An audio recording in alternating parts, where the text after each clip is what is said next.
Welcome back, you guys, to another Zach Reacts YouTube video where all we do is react to the craziest ancient history videos on the internet. Today we have one from Medieval Times Discovered. It's about how the Roman Colosseum was actually built, and I'm pretty excited about this one because I've been wanting to learn more about Rome in general, but especially how this Colosseum was built because it blows my mind how beautiful this building is. I mean, it's crazy what happened in it, but, you know, how they were able to build stuff like this thousands of years ago. It's crazy. So I'm not the biggest knowledge nut or smartest person on the planet. I'm trying to learn as I go along through my adult life when it comes to history, about our world, blah, blah, blah. And I like to do it through videos. So we're going to check this one out today. I'm not saying everything in this video is true. I hope it is. We're going to check it out and we're going to find out how they actually built this sucker because holy crap. I appreciate you guys stopping by. Let's go ahead and start this thing up. The Roman Colosseum wasn't just built, it was built from nothing, using methods that still baffle engineers today. I should How did they start probably from scratch put and this in end up full with the screen. most enduring stadium in history? And what construction secrets kept it standing for nearly 2,000 years? The Roman Colosseum didn't just appear out of nowhere. The Romans had to pick the perfect spot first. And boy, did they have some serious requirements. They chose a location right in the heart of Rome. Even back then, location was everything. But here's the thing that'll blow your mind. This wasn't some fancy flat ground ready for construction. Nope. The area was basically a swamp, a marshy, soggy mess that would make your backyard after That's heavy crazy rain look like that a they would pick luxury that. resort. The Romans looked at this waterlogged disaster and said, perfect. Let's build the world's most famous arena right here. Imagine being able to build an app with your name on it, just by... I swear I've not gotten this many ads ever. It's like all of a sudden YouTube knows I'm doing these React videos and they're like, give them an ad, give them an ad, give them an ad. I'm gonna have to get premium. Right? Well, actually it does. The location was strategic. Close to major roads meant easy access for thousands of people. Like choosing a spot for a burger joint, you want maximum foot traffic. However, the Romans weren't just thinking about convenience, they were thinking big. The ground had to be completely... That's smart. I mean, that makes sense why they would do that when they compare it to a burger joint and having foot traffic and being convenient. I mean, if there's a swamp there, make it dry. Leveled. Imagine trying to build a stadium on a hill that looks like a roller coaster. Not happening. So they brought in teams of workers to flatten everything out. Every bump, every dip, every uneven surface had to go. Meanwhile, the real challenge was those foundations. They dug 12 to 15 meters deep. That's about 4 to 5 stories down into the earth. Basically, they were digging their way to the underworld. Why go so deep? Because they were planning something massive. The engineers had their minds set on a capacity of 50,000 to 80,000 spectators. 4 to 5 stories deep. That's crazy. I know they had like a lower level. Is that just for support? I don't know if he said that. Maybe I wasn't listening fully. Or is there more underneath of even the lower level that we know as like where they would hold people and animals? And now I'm curious if it goes deeper. 4 to 5 stories, that's taller than the dang, or as tall as the building. More people than most modern football stadiums hold today. All those bodies, all that weight, all that cheering and stomping, the foundation had to handle it all. Furthermore, they didn't have modern equipment. No bulldozers, no excavators, no fancy machines. Just good old-fashioned human power, some basic tools, and a lot of determination. Workers used shovels, pickaxes, and their bare hands to move tons of earth. The drainage issue was huge, too. You can't have a world-class arena that turns into a swimming pool every time it rains, unless you're planning aquatic gladiator battles, which honestly sounds pretty entertaining. That's another thing I learned, too, is they would flood... I know I mentioned this in the last video too, if anybody is back from that video, but they would flood this place. Aside from doing these crazy battles with man versus beast, man versus man, whatever, they would flood it and have like naval ship battles, mini, small scale ship battles inside, which is absolutely crazy to think about. How to keep water away from their foundation. On top of that, they created drainage channels and systems that would direct water away from the construction site. Smart planning, really.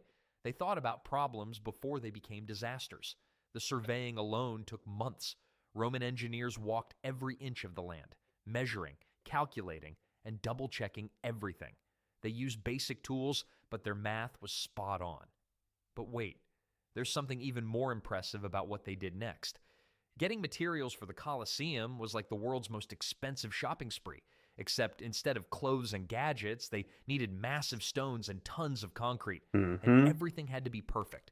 The star of the show, travertine stone. This stuff came from Tivoli, about 20 miles from Rome. I was curious. I didn't know until just now. I think they used multiple different types of stone / building material, but I thought it was limestone. It kind of looks similar, unless maybe I'm wrong. I thought that looks similar to limestone from what I remember. Now I'm curious if it's stronger, if it's similar. Not sound like much until you remember trucks hadn't been invented yet. They had carts, oxen, and a whole lot of patience. Each travertine block was hand-carved by skilled workers. Some of these blocks weighed up to 6 tons. 6 tons! That's heavier than 3 elephants doing synchronized swimming. Moving these monsters required serious planning. The quarrying process was wild. Workers used bronze tools and wooden wedges to split the stone. 6 tons? Stuff wooden wedges inside, then soak the wedges with water. As the wood expanded, it would crack the stone perfectly. Genius, really. Beyond that, travertine Breaking them's not the hard part. They're splitting them. For the inner walls and vaults, they use tufa and brick. Tufa is basically volcanic rock that's lighter than travertine, but still strong enough for construction. Think of it as stone's athletic cousin. All the strength, half the weight. So what did he call that? Bricks were made Kupa? locally, which was smart. Why Tufa. transport heavy Half the bricks from weight, far twice away the strength. when Is you that what he could make them said? right in Rome. Roman brickmakers worked overtime, cranking out thousands upon thousands of uniform bricks. Then there were the iron clamps. These weren't your typical hardware store clamps. These were massive iron pieces designed to hold enormous stone blocks together. The Romans basically invented ancient construction clamps. So they would cut down into them, it looks like, or hammer these things, or somehow insert them, and then it looks like they mortared to almost glue them into place. That's pretty crazy. Makes sense. I still want to know how they moved these massive blocks. Anything most people use for weekend projects. Concrete was the secret weapon. Roman concrete wasn't like modern concrete. They mixed lime, volcanic sand, and water to create something incredibly strong. The volcanic sand came from around Mount Vesuvius. Yes, the same volcano that later buried Pompeii, back when it was just providing helpful construction materials instead of historic disasters. What's more, transportation was the real nightmare. Moving 6-ton blocks 20 miles without modern vehicles required creativity. They built special carts with massive wheels and reinforced frames. Teams of oxen pulled these loads along specially constructed roads. In addition to land routes, rivers became highways too. All right, I know maybe this picture isn't real. It could be AI. I don't know, but I'm sorry. That boat is not. Maybe I'm an idiot. Maybe I'm an idiot. I don't know. That boat is not staying afloat. I'm sorry. That's a lot of weight. I'm just saying. I'm not saying this is correct, but Materials along the Tiber River whenever possible. Water transport was easier on the oxen and faster than bumping along rough roads. Though the oxen probably appreciated any excuse to take a break from hauling giant rocks. The Romans also built temporary roads specifically for construction materials. These weren't permanent highways, just functional paths to get materials from point A to point B. Once construction finished, many of these roads disappeared. Quality control was intense. Every stone had to meet strict standards. Cracked blocks got rejected. Improperly cut stones were sent back to the quarry. The Romans didn't mess around with substandard materials, but all this preparation was just the beginning. The real magic happened when they started putting it all together. Roman engineering techniques for the Colosseum were basically ancient magic, except everything was real and way more impressive than any card trick. I want to These guys know. figured out how to build something that's still standing after 2,000 years. Arches were their superpower, but not just any arches, perfectly calculated arches that could support massive weight. The Romans loved arches so much, they probably would have put them on their chariots if physics allowed it. The arch... I just want to know. I'm not saying this guy. I love this channel, by the way, the guy that makes these videos.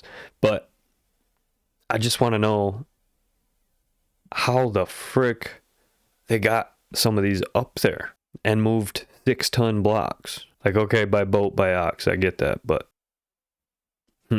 I don't know. Design distributes weight evenly across the entire structure. Instead of pressure concentrating in one spot and causing cracks, the curved shape spreads the load. Smart physics using ancient technology. Roman engineers used wooden frames called centering to build their arches. Workers would construct a temporary wooden arch, then build the stone arch on top of it. Once the I stone like arch that. was complete, That's how stable, I would they do removed stuff. the wooden frame, like Seems training wheels simple. for massive stone structures. Furthermore, vaults took arches to the next level.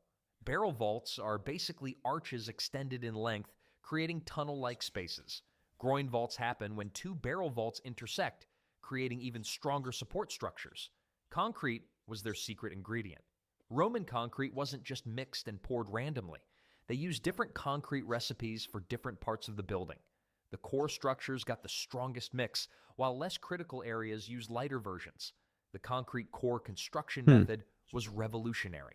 Instead of building everything with solid stone, they created stone outer walls with concrete cores. This approach was faster, cheaper, and actually stronger than solid stone construction. Like making a burrito, except the burrito holds up a massive amphitheater. Meanwhile, the hypogeum tunnels were engineering marvels themselves. These underground passages ran beneath the arena floor. Fire 2 extinguisher. levels of tunnels, complete with lifts and trapdoors for moving animals. Yeah, see, that's crazy. I found that out literally like a week ago. I started realizing how much more went on at the Colosseum than I originally knew. And I found out first off, I found out they were feeding people to lions and making people fight with lions, tigers, bears, elephants. What did they say? Rhino or hippos, alligator, like all this stuff. But then they had these like elevator shafts that they would go up in, the animals, or I don't know what they put in there, mainly animals. Then they would come appear through the frickin' floor into the Colosseum to fight or whatever. Crazy. Trapdoors everywhere in the floor. Just insane. The amount of effort they put into this is crazy. It's crazy. Systems were purely mechanical. No electricity, no motors. And then, just pull. sorry, they had like awnings on the top of it, I guess, that they would pull out to create shade for some of the spectators. And they had ships out in the sea pulling the friggin' ropes to retract and pull out whatever the friggin' awnings. Crazy. So much effort. Ropes and human power. Workers below ground could lift wild animals up through trapdoors in the arena floor. Surprise delivery service, ancient Roman style. The outer walls used iron clamps instead of mortar between stones. This clamp system allowed the walls to flex slightly during earthquakes without collapsing. Roman engineers accidentally invented earthquake-resistant construction. Modular construction was another genius move. They created standard-sized stone blocks and repeated patterns throughout the building. This approach meant workers could become experts at installing specific pieces, speeding up the entire process. Assembly line production. Now, I could be wrong here. Pretty sure why, like, some of it's gone. I mean, yeah, there's been decay and, years have passed, but part of the reason, like, half the building seems to be just gone is, I guess, after they shut it down or stopped using it, they used the blocks and other materials to build other things, which I thought was kind of cool, but just makes you wonder what it would look like if they hadn't done that. Like, it's still in pretty good condition for being 2,000 years old plus, 2,000 plus years old. Stone amphitheaters. Precision was everything. Roman engineers measured everything multiple times before cutting stone or pouring. Okay, so there seems to be like a crane of some sort, but delays that would anger the emperor, and nobody wanted to explain to Caesar why his favorite project was running behind schedule. But all this technical brilliance meant nothing without the right people to make it happen. Building the Colosseum required an army of workers, and we're talking about an estimated... I mean, these, obviously, I'm pretty sure they like chopped down the 6-ton blocks to be these smaller sizes, but still, lifting those is like also incredible. I mean, clearly they have like a crane, a mechanical crane of some sort. I can't really understand fully how it operates, and I can kind of see, but still, like, absolutely insane just the effort that it takes to build the crane itself. And then they hand build all the scaffolding. Like, I'm sure they have to tie it all up. 50,000 people during peak construction. That's more people than live in some entire 50,000 towns today. The Romans basically created a temporary city of construction workers. The workforce wasn't just one giant group of identical laborers. Different jobs required different skills, and the Romans organized everything like a well-oiled machine. Skilled artisans handled the detailed work. Is that like a that leveling required device years there? of training and experience. For instance, stone carving was an art form. These craftsmen could look at a raw block of travertine and visualize exactly how it needed to be shaped. They used bronze chisels and wooden mallets to create perfectly fitted pieces. Each stone had to fit like a puzzle piece, except the puzzle was forced. I don't know why, but every time I watch stone carving, it's so satisfying.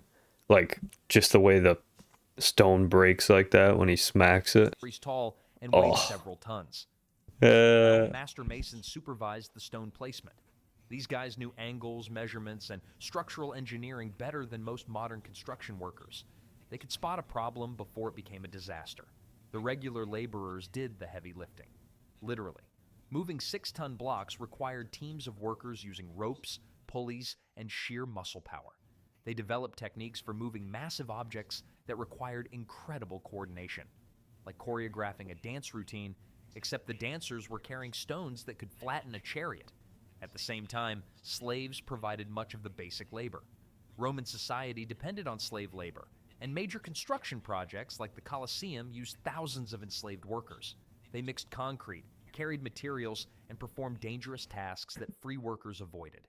In contrast, soldiers helped with organization and security. Military engineers brought discipline and structural knowledge to the project. They understood logistics, supply chains, and how to coordinate large groups of people efficiently. Lifting heavy stones required special techniques and equipment. Workers used wooden cranes powered by treadmills. Yes, treadmills. But instead of people running for exercise, okay, so this is a little different than the crane we seen, I believe. This is more of a pulley system. Just kind of looks like they have it up on a wall, maybe? Like they built it up there. I don't know. Either way, we have this guy on a hamster wheel that is winding this spool, which is then I mean, it's a pretty simple system. I don't have any questions about this one. So you got the claw on the end that grips the rock. I mean, that's still like, obviously, once again, these pictures may not be completely 100% accurate, but that block right there, I mean, that's still got to be friggin' 1,000 pounds maybe. At least. It's pretty impressive. wheels that powered lifting mechanisms. Safety wasn't exactly a priority by modern standards. Workers died regularly from falls, crushing injuries, and exhaustion. The Romans didn't have hard hats, safety meetings, or workers' compensation. You showed up, did the job, and hoped nothing fell on Unemployment. your head. Supervisors and engineers coordinated material supply and labor allocation. They had to ensure the right materials arrived at the right time while keeping 20,000 workers busy and productive.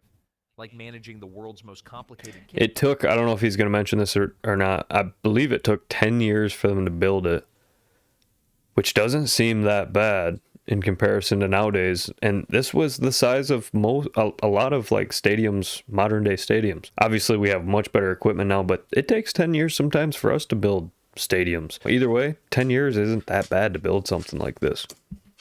Except instead of food, they were serving up massive stones. Communication across the construction site required runners and signals. With 20,000 workers spread across a massive site, getting information from supervisors to work crews took time and planning. The Romans also had to feed and house many of these workers. Temporary camps, food supplies, medical care. Building the Colosseum required supporting a small city of construction workers. Construction took approximately 8 to 10 years. That's incredibly fast for a project of this size using ancient technology. Modern stadiums with power tools and machines often take nearly as long. But all this workforce was building towards something specific, the actual arena and seating that would make the Colosseum legendary. The arena and seating layout of the Colosseum was like designing the world's most sophisticated entertainment venue, except the entertainment involved gladiators and wild animals. They were literally going up against wild animals. Surprise attacks. Tigers, The arena lions, floor started alligators. as wooden planks covered Like with imagine walking out and they're like, all right, you gotta fend for yourself against this elephant. It could really stomp the crap out of you. Sand wasn't just for decoration, It soaked up gladiator blood like the world's most morbid sponge. Pretty practical if you think about it. The sand also provided better footing for fighters and animals. Nevertheless, the real magic happened underneath. The Apogum was a 2-level underground maze of tunnels, chambers, and mechanical systems.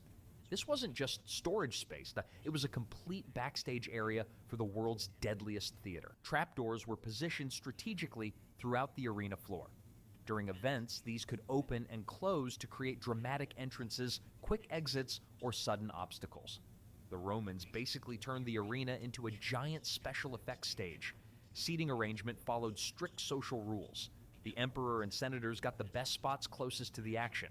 Kind of like modern VIP sections, except with more togas and fewer overpriced nachos. The way this all worked back in the day is so similar to how it is nowadays. Like, I was watching another video the other day. Apparently they had vendors outside selling stuff, food, drinks, memorabilia. They even had like playing card, not actual playing cards, but things that resembled playing cards with like the best gladiators. And inside you could get food, concessions, like all this stuff. I think they even had like a raffle while they were there, or while they were having these events, and you could win like a stay in one of their fancy buildings. Like, it's so similar to how everything goes nowadays. On the other hand, the general public got the higher, farther seats with basic stone benches. Social class determined everything. Your income decided how close you sat to the gladiator action. The Romans invented stadium social stratification. Furthermore, corridors and staircases were engineering masterpieces designed for crowd management. 50,000 people need to enter and exit efficiently without creating dangerous crushes or stampedes. The Romans figured out crowd flow 2,000 years before modern fire safety codes. 80 entrances provided multiple access points around the entire structure. That's more doors than most shopping centers have today. Each entrance connected to specific seating sections, preventing confusion and overcrowding. The vomitoria weren't what you might think from the name. These were the passages that allowed crowds to spill out quickly from the seating areas. Roman engineering term, not a reference to anyone losing their lunch during particularly brutal gladiator matches. Seating construction used different materials based on social class. Lower tiers for wealthy I didn't know Romans that. featured marble seats, decorative columns, and comfortable amenities. Upper tiers used basic stone and concrete. Functional, but not luxurious. The concrete foundation supporting all this seating had to handle enormous weight. Imagine just the weight of the materials themselves, and then you've got Came from the Valerium, people, a massive retractable 100,000 system. people This potentially. covered roughly 1/3 of the arena during hot days or light And then there's nights, the like a giant umbrella operated by teams of sailors who knew about ropes and rigging. But the impressive construction was just the beginning. The finishing touches would transform this functional structure into something truly spectacular. The finishing touches on the Colosseum transformed a functional stone structure into the most spectacular entertainment venue in the ancient world. This was where Roman craftsmanship really showed off. Marble seats were installed section by section for the wealthy spectators. Not just any marble, imported marble that cost more than most people's entire houses. Bougie. Different types of marble from various parts of the empire created colorful patterns and showed off Roman wealth. That is Each very marble nice. seat was individually carved and fitted. Stonemasons created armrests, back supports, and even cup holders carved directly into the stone. The Romans invented luxury stadium seating 2,000 years before They had cup holders. I mean, I don't know why that's so shocking. modern sports venues figured it out. Equally impressive, statues filled the facade and corridors with incredible detail. These weren't simple decorations. They were masterpieces created by the best sculptors in the empire.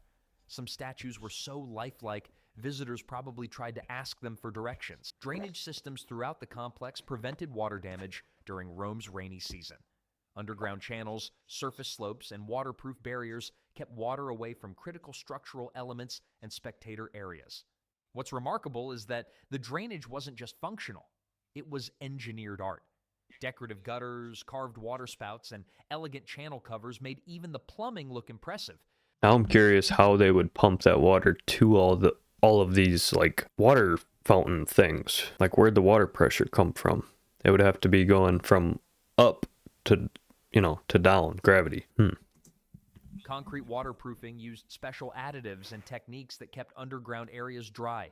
Roman engineers applied multiple layers of waterproof concrete to walls and floors, creating barriers that still work today. Underground lighting required oil lamps and torch systems throughout the hypogeum tunnels. Workers and gladiators needed to navigate safely in the underground areas, so the Romans installed permanent lighting throughout the maze. Ventilation systems brought fresh air into underground areas and helped remove smoke from torches and oil lamps. The Romans figured out air conditioning systems using nothing but physics and clever engineering. Final inspections covered every detail of the massive structure. Roman engineers checked structural stability, tested mechanical systems, and verified that every finishing element met imperial standards. They had inspections back then too? God damn. They basically gave the Colosseum the ancient equivalent of a building inspection. The opening events of the Colosseum were like the ancient world's most extreme grand opening celebration. Except instead of ribbon cutting and free samples, there were gladiators, wild animals, and shows that reportedly lasted 100 days straight. 100 days of non-stop entertainment. That's over 3 months of gladiatorial combat, animal hunts, and spectacular shows designed to prove that Rome had built something truly incredible. Talk about a stress test. Thousands of people cheering while armed fighters battled below. Wild animal hunts showcased the mechanical systems in the hypogeum. Imagine going up Lions, against a tigers, friggin' lion. bears, and exotic animals from across the empire appeared through trapdoors. Now I don't know whether I'd want a bear or a friggin' lion or a tiger. I don't know. To create dramatic entrances. Imagine being responsible for surprising 80,000 Romans with a hungry lion that just got launched through a hole. Yeah, in the no, ground. I'm good. The animals probably had some serious questions about Roman Ooh, engineering that thing priorities. ugly. Even more ambitious, naval mock battles were the ultimate test of Now versatility. that would be cool. The Romans flooded the arena floor to stage actual ship battles with real vessels, weapons, and crews. This required completely different infrastructure and engineering solutions. Surprisingly, flooding the arena meant the drainage systems had to work in reverse. Instead of keeping water out, they had to bring massive amounts of water in, then remove it quickly when the naval battles ended. Broken lifts meant animals or gladiators stuck underground. Jammed trapdoors could ruin dramatic entrances. The Romans basically launched a massive mechanical theater with no opportunity for dress rehearsals. Crowd handling proved the engineering solutions worked. 80,000 people entering, moving around, and exiting the structure without major disasters. Yeah, once again, just the demonstrated that materials corridor alone systems, staircases, and is enough, and then you add all these actually people. functioned as planned. The Valerium got its first major test too. Roman sailors operated the massive canvas system to provide shade during hot days and protection during light Yeah, rain. see, they would have that hooked up to a boat on the outside of the Colosseum, supposedly. I don't know. But they would pull it with a friggin' ship. I just got dudes out there waiting to pull the canopy out. Managing a giant retractable roof with nothing but rope and human power while 80,000 people watched. Structural integrity held up under the dynamic loads of massive crowds cheering, stomping, and moving around during exciting moments. The Colosseum passed its ultimate test, entertaining It is a beautiful 80,000 building. thirsty Romans for over 3 months without falling down, flooding, or catching fire. The success of these opening events established the Colosseum as the premier entertainment venue of the ancient world, Well, setting the stage for centuries of spectacular shows that would define Roman culture. now we know how the Colosseum was built. I just don't understand how you move some of those blocks the way they did. And, but the little stuff like the iron, what did they say? Iron, almost like paper clips that went into the stones to hold them in place, but allowed them to shift and move during certain situations, including earthquakes. And I'm sure the amount of people and cheering in there, like that also probably helped with just holding and allowing the building to shift if it needed to in those moments. It's stuff like that I kind of wanted to know. And they did have cranes, or what looked to be somewhat like cranes, and lift and pulley systems. And I mean, I could see that working out. It just blows my mind all the time how with any structure from many years ago, how they were able to move the big blocks. That's insane. Like not just one, not when they get it there and have to move it to the building, but the ones when you're bringing them in bulk, kind of like a semi brings in building material. Like, because even just a few of those, I mean, you're going to need some friggin' ugh. Thanks again to Medieval Times Discovered for this video and allowing us to react to it today. If you guys enjoyed this video, definitely go watch his video and his other videos because they're great. But if you liked my video and my reaction, even though we were just learning together mainly, so but I would appreciate it if you guys would hit that subscribe button, and we'll see you guys in the next one, and have a great day.